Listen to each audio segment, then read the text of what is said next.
What's up, everybody? This is Hajj Homage, and you're watching Summerfridge. This is more of a different video than I usually do. This is not like a theory or anything, but it's more like a conversational starter. Okay. You read the title, says, who would be the mentors for the Teenage Mutant Ninja Turtles? If you haven't seen the other video, I've done this already for the DC universe. Who would be the greatest mentor, the best mentor for the Turtles? Go check that out, man. I have fun doing it. And if you like this, if you think this is interesting, then check out the other one, man. Go and check it out. Do it. You feel me? But look, we're gonna get right into this, man. This is when I'm not saying Master Splinter did a horrible job, but I'm saying let's just say the Turtles somehow landed in the Marvel universe. So it's okay, how can we improve the personality, the skills, the weapons, anything? You feel me? When it comes to the Turtles, and we just plugging them into the Marvel universe. So we trying to see who would be who would teach who. Me and my brothers pretty much came up with this list. So check it out. There we go.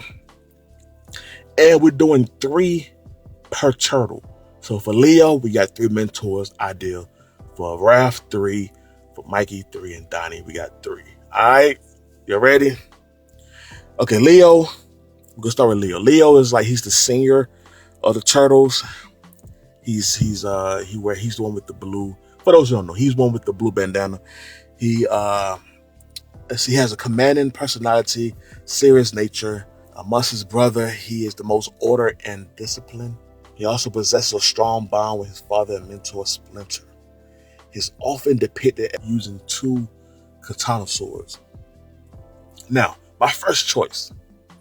The first choice is to define and showcase more of Leo's leadership skills. What's going to make him a better leader all around? And for this, his mentor would be Vision. Okay, hear me out. Okay, check this out. Something interesting about Vision. Okay, Vision is analytical. He's thoughtful, reserved, and polite. Vision wouldn't immediately strike anyone as a powerful being. He's eerily calm and mostly unmoved by emotions. That's something Leo could probably pick up on or even execute better. So he prefers to think things through, look at all the options, and follow the logical path. So as a leader, that is important. Very important as a leader. And I think Leo will benefit from that. Now let's go with the second choice. The second choice is to heighten Leo's focus when it comes to his mind and body. It's to make him a better warrior. And for this, his mentor would be Karnak. The Inhuman Karnak spends years training in the Inhuman Monastery, focusing his mind and body to raise your edge. He has the power, quotation marks, to sense the weak points, fractured planes, and stress points in people or objects. And sensing a weak point in his martial art training allows him to strike with pinpoint accuracy, disabling any adversary. That would be so crazy if Leo could start learning that, to pick up on this training and to become okay, with this sword, I could cut down anything. That is dangerous. All right. Beyond mere combat prowess, he has focused his ability to sense weakness in logic, arguments, and situations. Oh my goodness. Do y'all understand that? Let's say there was something going on. Let's say he was arguing a plan. Let's do this to Shredder. We need this. And his brothers and Splinter are all chiming in. And he's like, no, I see a flaw in each and every one of these outcomes. We need to do this and do it how I'm saying it exactly. He would be unbeatable, man. Karnak is a perfect example of training the mental and training his mental focus, triumphing over raw power. Karnak is a living weapon that few can defeat, and I think that would Super Saiyan Leo so much that I put him in another level, another bracket. So yeah, there you go. My second choice would be Karnak. All right, the final choice for Leo is what gets better than that? All right, The third choice is to mold Leo into the greatest fighter he can be. And for this, his mentor would be ShangChi. If rumors should be proven true, then ShangChi is believed to be the greatest martial art in all Marvel comics. That's it. And there's no one above, not even Karnak. So that's how we take it a step further. ShangChi has to be like the perfect matchup for Leo. Alright. While he has none of the superpowers that many of his friends and allies have, ShangChi is regarded as the greatest empty-handed fighter in the world due to his lifetime of dedicated studies of the craft. Awesome. That is super awesome. Leo, let's say he put the swords down. Let's say the swords get taken away or broken. And Shredder's like, yeah, I got you now. And Leo's like, bro, I was trained by ShangChi. Like, bro, you're done. Like, you're done for. Now I was holding back with the swords. What? Bro. Alright, so ShangChi has a title of Master of Kung Fu and is rarely questioned by his foes when this is said. You know what I'm saying? While the full extent of his skills has never been defined, he has been seen to focus his chi to the levels where he can dodge bullets from machine guns and deflect bullets with his metal bracelet. So this guy's he's in a different league, man.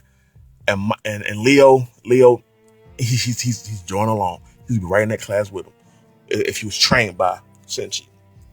Okay, also ShangChi is a master of various hand weapons. So swords, shurikens, staffs. So ShangChi, he is involved in like espionage, spy. So you got stealth along with combat. You see what I'm saying? So along with all of this and his unmatched skill, ShangChi would be the perfect mentor for Leo. You know what I'm saying? So what y'all think about that? Let me know right now. Let me know. Is that a good choice or not? Let's move on to Raph. Raph is depicted as wearing the red mask, bandana. He has two twins, sais, which are very sharp. I just gotta add that in, as his primary weapon. Raph is most famous for his temperament, personality, and being short-tempered, aggressive, mad, and rebellious. But we can fix that. Alright, the first choice is for someone who can relate to Raph, and from there, have an understanding and a bond to build with Raph. Okay, who will this be? Wolverine. Okay. Relax, man, relax. Wolverine, no, he blah blah blah. Okay, let me go. Let me do this. Alright, I do this. Alright. Logan is a wild, natural personality that would seek out trouble, would seek out like a troublesome company. So he want to go where the action is. Alright.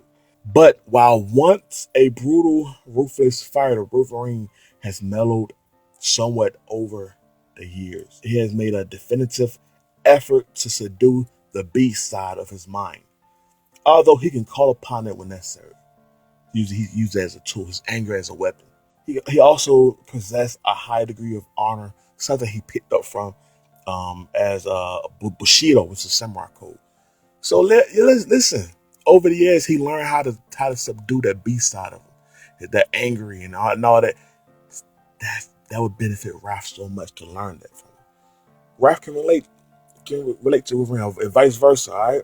While his personality might give him a very rough appearance, he is cunning and intelligent. He's a good reader of character and often use what he knows to intimidate opponent. Often using his claws in one way or another. So there you go. The weapons, they look similar anyway. So that's another common bond they have. That's cool. You know what I'm saying? Also, he cares about children. This is Wolverine. He cares about children. Although he wouldn't admit that to himself. And will also step in to protect those in need. I think Raph will benefit from this unknown fact, as Logan will see a lot of his older self in this teenage mutant. Come on, man. Come on. Give my props. Give my props. Wolverine and Raph, that's a dope pair up. All right. Second choice. Let's say y'all didn't like that. Let's say, okay, cool. I got another choice for you. This choice for Raph is to grow from being an angry vigilante into a hero with a heart. To bring him into a whole new light, vigilante to hero.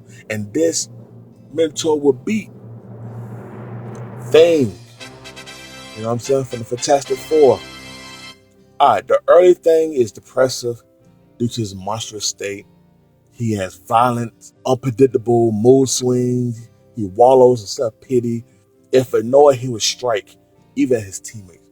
So understand that. That's what he used to be. But he would gradually overcome his depression and build a powerful personality he has that we all know and love.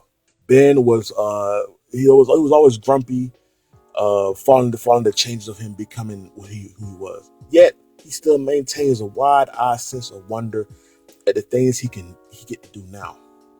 He gets frustrated at having to be so careful, but always enjoys facing opponents against whom he doesn't have to hold back. It'll be these type of situations that would create bonds between Raph and Thing. He does undergo periods of severe depression when he prefers to avoid others. This will often trigger by people reacting at horror at his appearance. This is something I know Raph can relate to. Another thing in common. We have so many occurrences where the Thing is always looked at like a monster. Alright, last for Raph. The third choice for Raph to get to the root of his anger, while also becoming a better hero for his mentor. Alright. Now, I think this is the perfect choice. You know what I'm saying?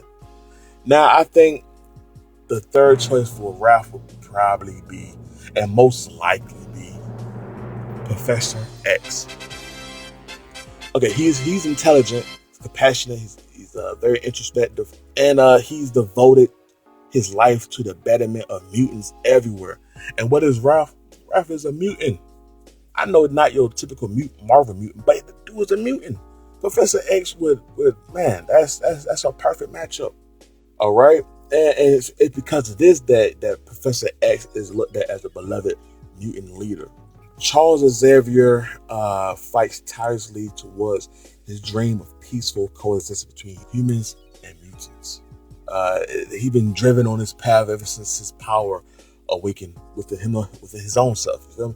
And this dream does extend to all types of humans being in the world.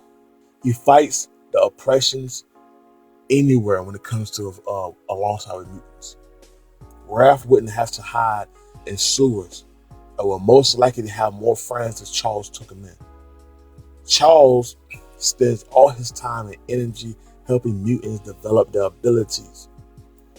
You know what I'm saying? For 40 years, he's been spending 16 hours on X-Men and mutant assignments and missions and stuff. You know what I'm saying? The betterment of them. 16 hours. His focus, if Raph was here, his focus would be on Raph. It would be a no-brainer. You know what I'm saying? Raph would feel comfortable here. And Xavier, he has a friendly attitude towards mutant. Even some of his enemies, you know, he was even able to sway some of his enemies to join some of the X-Men teams throughout history. So that's what it works. You know what I'm saying? He also see that all mutants are potential allies of his. Come on. I mean, this is, it falls right in place. It has taken a very long time for most of his relations with his students to grow from teacher's student to father child to equals, but it eventually happens. So I'm just saying, like, give it time. Not saying, you know, Raph is gonna look at Charles as a father, but as a mentor, I think so. So there you go. What you think about that, people? Think about that, internet.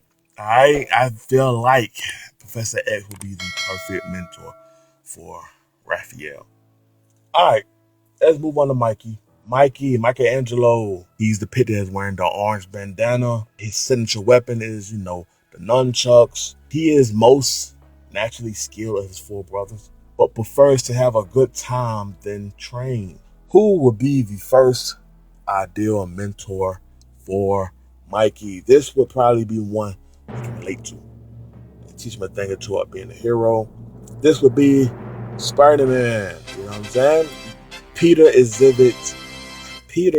he's caring, kind, loyal. He shows bravery. He's fearless. He's intelligent. He may act confident, but it's motivated from outside of himself rather than the sureness that comes from within. His primarily motivated is to prove himself repeatedly. And there you have it. I feel like Mikey, you know what I'm saying, would look at Peter, who would see that it depends what Spider-Man you're looking at. But I feel like in general, Mikey would look up to a Spider-Man mentor. And just like I said, like Spider-Man, he's motivated from the outside in. People cheer him on, people counting on him, and he don't want to let them down. If he sees that like in Mikey, then he's not gonna give up. He's really gonna take him in and be the greatest mentor he can be. All right. The second choice for Mikey to learn how to mature from being this playful teen into a legendary hero. Time to mature a little bit, Mikey. Because you definitely have the skills. So, you know what I'm saying, put it to use. And the second would probably be Human Torch. Hear me out, man. Hear me out. Shut your Alright. Human Torch. He usually dive into battle or try to right his wrongs. He's very adventurous. That's like Mikey. He is the spirit of Fantastic Four. His brash, impulsive nature has earned him the nickname Hot Head. He's always seeking to be the center of attention. Sound like anybody? Come on. He is known for his flashy maneuvers in combat. This sound like Mikey. Mikey's playful, and he has a battle cry, "Flame on." Who else has a battle cry or somewhere of a slow? Cowabunga? No, yeah, okay. So he's a fiery hothead. The Human Torch burns up the sky with unquenchable love of attention. But he also has the back of his family, the Fantastic Four. Check this out. There's aliens from the negative zone that was going to invade Earth. Although Ben initially volunteered to activate the force field that would trap both Grim and the aliens in the negative zone, it was Johnny. Johnny said he'll do it, and he did it. But it was here that he fought to the death. It was here that he put his life on the line for his family. Johnny is known for being a hothead, but he is certainly no dummy. The Human Torch is brave, resourceful, and on more than one occasion has saved his fellow Fantastic Four teammates from death. There you go. Man. It's so many parallels and correlations between Mikey and the Human Torch.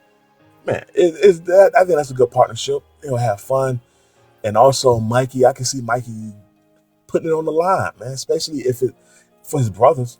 And top of that, he has the skills to pull some of this stuff off that his brothers probably can't do. So yeah, it will probably be Mikey. The third choice for Mikey is to take being the vigilante serious. His mentor will be Daredevil. Daredevil takes on the crime head on, whereas during the day, Matt Murdock uses the judicial and legal system to tackle villains. Matt, he's two sides to a coin that is determined to clean up his city. He's brave, intelligent, secretive, and tortured by the violence that he must inflict. Matt is basically living a triple life here. Like, for one, he's funny, charming, and bubbling in his personal life. Mikey, they'll probably kick it. They'll probably be cool on this side. You know what I'm saying? Relate. They funny, boom, boom, boom, bonding moment, right? He's intelligent and captivating in the courtroom, so he know how to switch it from one to the other when it need to be, when the job is on the line, which Mikey could benefit from. And vicious and fearless in the streets. All right, it is through these different lenses of Matt that I think Mikey could benefit from. This is why I think Daredevil would be the most perfect mentor for Mikey. Let me know what y'all think about that, man. All right. Last but not least, let's jump into Donnie and who would be his mentors in the Marvel Universe. Donatello, or Donnie, or Don, he's usually depicted as wearing the purple eye mask. His primary weapon is the bow staff. In all of the media, he is the smartest of the four turtles. Donnie often speaks in technobabble with a natural aptitude for science and technology. Out of all four turtles, he is the least skilled, which is why he depends on his gadgets most of all. All right, his first choice.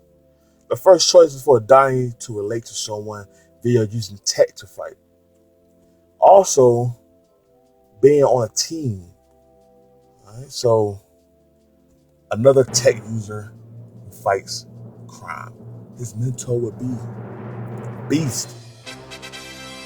That's dope, right? Beast is a very friendly and warm-hearted man when he isn't affected by the Beast's anger. Beast also has a genius intellect and is also refined at times. He does like to have fun. Donnie and Hank will probably be friends on the first date. I'm not even going, no cap, I ain't gonna hold you. Alright, while he's usually a very serious in scholarly sciences, the Beast has taken the role of the Joker to heart. He always cracking jokes and making fun of his opponent. That's how you're gonna get Donnie out the shell. Learn how to loosen up a little bit, man. Alright, he also generally enjoys showing off his extensive vocabulary and pretentious and intricate sentences. He has developed a wide range of unusual expressions. Some of these are in French or in Latin. In short, he comes across as a lighthearted, very friendly, highly charming man. He's also extremely loyal to his cohorts. And the fact that they're all both mutants doesn't hurt the idea. So think about that, man. Alright. Number 2, what's the second mentor for Donnie? Who could that be? And the second choice for Donnie is someone who he can learn anything and everything from. Donnie would be the student in the scenario. Feel me? Who can also speak the technobabble as well. This would be Mr. Fantastic. Mr. Fantastic acts as the leader and father figure of the Fantastic Four. And although his comet rays powers are primarily stretching abilities, he is heavily defined by his scientific skills and is officially acknowledged as the smartest man in the Marvel Universe. Doesn't get higher than that, man. Reed is investigative, he's intellectual, he's distracted by scientific puzzles. I like that. Donnie would like that. He's flexible, he's a humanitarian, troubled by problems he cannot solve, and he loves his family. This is something Donnie Reed has in common, the love of their family. Alright. In more elaborate terms, Reed is traditionally the definition of upholding the good in the Marvel Universe, along with Captain America. He's a very outgoing and nice guy, but not stuck up in performing experiments, which is usually the case.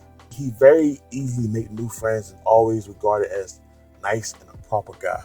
Donnie would have no problem breaking the ice, or vice versa. You feel me? Reed is greatly interested in anything scientific or even pseudo-scientific. The session leads him to forget about everything and investigate an intricate concept, phenomenal piece of technology. I'm saying Donnie and Reed would be locked in the lab and just be going through all types of scenarios, texts and ideas and testing, trial and error. You will never see these two, man. Alright, Reed can theorize almost incredible weaknesses in even the most crushing powerful opponents, such as Gladiator. You know, Karnak, the ripoff of Superman. So yeah, with this training, Shredder might be in trouble. Okay, last. The third choice for Donnie to take his stealth and training of being a ninja to the modern day. Who could do that? Who could upgrade him in that way? His mentor would most likely, in my opinion, be Nick Fury. Alright, hear me out. Fury is a proud, upright soldier who for decades has proven his honor and resourcefulness. He's so used to being in charge that he tends to take control of any situation he's thrust into. It's his job to make the tough calls no one else can, and he's learned to trust his instinct and follow his principles. Nick Fury is decisive, capable, and principled. The only thing sharper than Nick's marksmanship is his sense of humor. Fury is quite independent, preferring to solve problems on his own or with a small team of friends. Fury can be trusted and is quite wise. For instance, unlike many members of the military establishment, he's sympathetic towards mutants and trusts the X-Men, recognizing heroes when he sees them. With that being said, I feel like Donnie would be welcome in, and if you take the fact that he's a trained ninja, this would most likely land him on one of these small convert teams that Nick Fury would put together. Nick Fury would see value in Donnie via his combat skills and tech. It will break him out of his shell and make him feel like he's part of something bigger that can protect the world. Can you imagine Donnie being an agent of S.H.I.E.L.D.? That would be so dope, alright? But anyway, this is why I think Nick Fury would be perfect for Donnie. You know what I'm saying? To incorporate everything Donnie knows, the tech, the stealth, and just pretty much put it on a higher level. And Donnie would be dope, man. I ain't saying he could be a director, and I don't know. But anyway, we're done. Y'all let me know, man. Alright, y'all let me know what y'all think about this. I have fun doing it. And I don't know, man. I'm thinking about doing a couple more of these, like who would like for the rest of the people, like April, Shredder, Splinter, Casey, like who would be their best mentors in DC and Marvel. I don't know. And even doing like who would be the worst mentors for, you know, the turtles, like in DC and Marvel. You know, I don't know, man. Y'all let me know if I should keep going with this type of conversation. Put in the comments if y'all have any other better mentors. I might even do those. You know what I'm saying? Just you know, like, okay, yeah, it's part 2 for it. You know, okay, let's do it. Let me know, man, in the comments. Like, comment, subscribe, man. And I see y'all in another video. All right, I'm out.